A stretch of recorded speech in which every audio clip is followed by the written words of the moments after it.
হরে কৃষ্ণ। শ্রীমদ্ ভগবদ গীতা যথাযথ প্রথম অধ্যায়ে প্রথম নম্বর শ্লোক পাঠ করছি। ওম নমো ভগবতে বাসুদেবায়। ওম নমো ভগবতে বাসুদেবায়। ওম নমো ভগবতে বাসুদেবায়। হরি ওম তৎসৎ। প্রথম অধ্যায় বিষাদ যোগ। শ্লোক নাম্বার 1। ধৃতরাষ্ট্র উবাচ ধর্মক্ষেত্রে কুরুক্ষেত্রে সমবেতা যুযুৎসব মামকা পাণ্ডব চ এব কিমকুর্বর্ত সঞ্জয়। অনুবাদ। ধৃতরাষ্ট্র জিজ্ঞাসা করলেন, হে সঞ্জয়, ধর্মক্ষেত্রে যুদ্ধ করার মানসে সমবেত হয়ে আমার পুত্র এবং পাণ্ডুর পুত্রেরা তারপর কি করল? তাৎপর্য। ভগবদ্গীতা হচ্ছে বহুজন পঠিত ভগবত তত্ত্ববিজ্ঞান, যার মর্ম গীতা মাহাত্ম্যে বর্ণিত হয়েছে।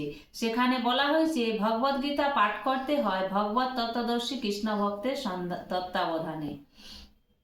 তো এখানে আমাদের কি বলা হয়েছে যে আমাদের যারা কৃষ্ণ তত্ত্বাবধানে আছে তাদের কাছে আমাদের এই গীতার পাঠ শোনা উচিত, শ্রবণ করা উচিত। ব্যক্তিগত দৃষ্টিভঙ্গির পরিপ্রেক্ষিতে গীতা বিশ্লেষণ করা কখনোই উচিত নয়। গীতা যথাযথ অর্থ উপলব্ধি করার দৃষ্টান্ত ভগবদ্গীতায় আমাদের সামনে তুলে ধরেছে অর্জুনের মাধ্যমে, যিনি স্বয়ং ভগবানের কাছ থেকে সরাসরিভাবে এই গীতার জ্ঞান অর্জন লাভ করেছিলেন। তো এইটা আমাদের জড়সাধারণের জড় জগতের মানুষদের জন্য অর্জুনকে মাধ্যম করে কৃষ্ণ আমাদের মতো পরিহত জীবকে উদ্ধারের জন্য এই গীতার বাণী প্রচার করেছেন। অর্জুন ঠিক যেভাবে গীতার মর্ম উপলব্ধি করেছিলেন, ঠিক সেই দৃষ্টিভঙ্গি ও মনোবৃত্তি নিয়ে সকলেরই গীতা পাঠ করা উচিত। তাহলে গীতার যথাযথ মর্ম উপলব্ধি করা সম্ভব। সৌভাগ্যবশত যদি কেউ গুরু পরম্পরা সূত্রে ভগবদ্গীতার মন গড়া ব্যাখ্যা ব্যতীত যথাযথ অর্থ উপলব্ধি করতে পারেন, তবে তিনি সমস্ত বৈদিক জ্ঞান এবং পৃথিবীর সব রকমের শাস্ত্রজ্ঞান আয়ত্ত করতে সক্ষম হন। ভগবদ্গীতা পড়ার সময় আমরা দেখি অন্য সমস্ত শাস্ত্রে যা কিছু আছে তা সবই ভগবদ্গীতায় আছে। উপরন্তু ভগবদ্গীতায় এমন অনেক তত্ত্ব আছে যা আর কোথাও নেই। তাই আমাদের গীতা পড়া বিশেষ গুরুত্ব। এটি হচ্ছে গীতার মাহাত্ম্য, এবং এই জন্য গীতাকে সর্বশ্রেষ্ঠ শাস্ত্র বলে অভিহিত করা হয়। গীতা হচ্ছে পরম তত্ত্ব দর্শন, কারণ পরমেশ্বর ভগবান শ্রীকৃষ্ণ নিজে এই জ্ঞান দান করেছেন। মহাভারতে বর্ণিত ধৃতরাষ্ট্র ও সঞ্জয়ের আলোচনার বিষয়বস্তু হচ্ছে ভগবদ্গীতার মহৎ তত্ত্বদর্শনের মূল উপাদান।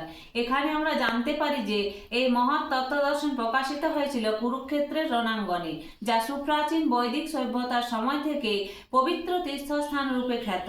ভগবান যখন মানুষের উদ্ধারের জন্য পৃথিবীতে অবতরণ করেছিলেন, তখন এই পবিত্র তীর্থস্থানে তিনি নিজে পরম তত্ত্ব সমন্বিত এই গীতা দান করেন। এই শ্লোকে ধর্মক্ষেত্র শব্দটি খুবই তাৎপর্যপূর্ণ, কারণ কুরুক্ষেত্রের যুদ্ধক্ষেত্রে ভগবান শ্রীকৃষ্ণ অর্জুন তথা পাণ্ডবদের পক্ষে ছিলেন।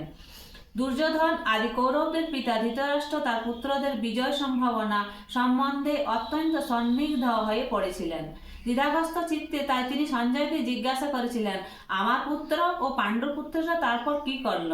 তিনি নিশ্চিত ছিলেন যে তার পুত্র ও পাণ্ডুপুত্রেরা কুরুক্ষেত্রের বিস্তীর্ণ ভূমিতে যুদ্ধ করবার জন্য সমবেত হয়েছিলেন, কিন্তু তবুও তার অনুসন্ধানটি ছিল তাৎপর্যপূর্ণ। তিনি চাননি যে পাণ্ডব ও কৌরবদের মধ্যে কোনো আপস মীমাংসা হোক, কিন্তু তিনি চেয়েছিলেন যুদ্ধে তার পুত্রদের ভাগ্য সুনিশ্চিত হোক। তার কারণ হচ্ছে কুরুক্ষেত্রের পুণ্য তীর্থে এই যুদ্ধের আয়োজন হয়েছিল। বেদে বলা হয়েছে কুরুক্ষেত্র হচ্ছে অতি পবিত্র স্থান, যা দেবতারাও পূজা করে থাকেন। তাই ধৃতরাষ্ট্র এই যুদ্ধের ফলাফলের উপর এই পবিত্র স্থানের প্রভাব সম্বন্ধে শঙ্কাশূল হয়ে পড়েছিলেন। তিনি খুব ভালোভাবে জানতেন যে অর্জুন এবং পাণ্ডুর অন্যান্য পুত্রদের উপর এই পবিত্র স্থানের মঙ্গলময় প্রভাব সঞ্চারিত হবে, কারণ তারা সকলেই ছিলেন অত্যন্ত ধর্মপরায়ণ।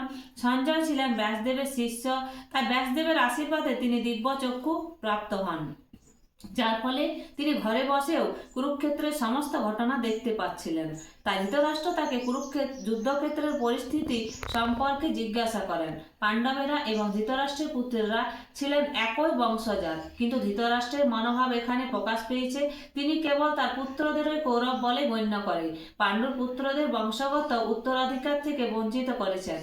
এইভাবে ভ্রাতুষ্পুত্র বা ভগবান পাণ্ডুর পুত্রের ভ্রাতুষ্পুত্র বা পাণ্ডুর পুত্রদের সঙ্গে সম্পর্কের মাধ্যমে ধৃতরাষ্ট্রের বিশেষ দৃষ্টিভঙ্গি হৃদয়ঙ্গম করা যায়। ধান খেতে যেমন আগাছাগুলি তুলে ফেলে দেওয়া হয়, তেমনই ভগবদ গীতার সূচনা থেকে আমরা দেখতে পাচ্ছি কুরুক্ষেত্রের রণাঙ্গনে ধর্মের প্রবর্তক ভগবান স্বয়ং উপস্থিত থেকে ধৃতরাষ্ট্রের পাপিষ্ঠ পুত্রদের সমূলে উৎপাটিত করে ধার্মিক যুধিষ্ঠির নেতৃত্বে ধর্মপরায়ণ মহাত্মাদের পুনঃ প্রতিষ্ঠা করবার আয়োজন করেছেন। বৈদিক এবং ঐতিহাসিক গুরুত্ব ছাড়াও সমগ্র গীতা তত্ত্বদর্শনের পরিপ্রেক্ষিতে ধর্মক্ষেত্র ও কুরুক্ষেত্রে এই শব্দ দুটি ব্যবহারের তাৎপর্য বুঝতে পারা যায়।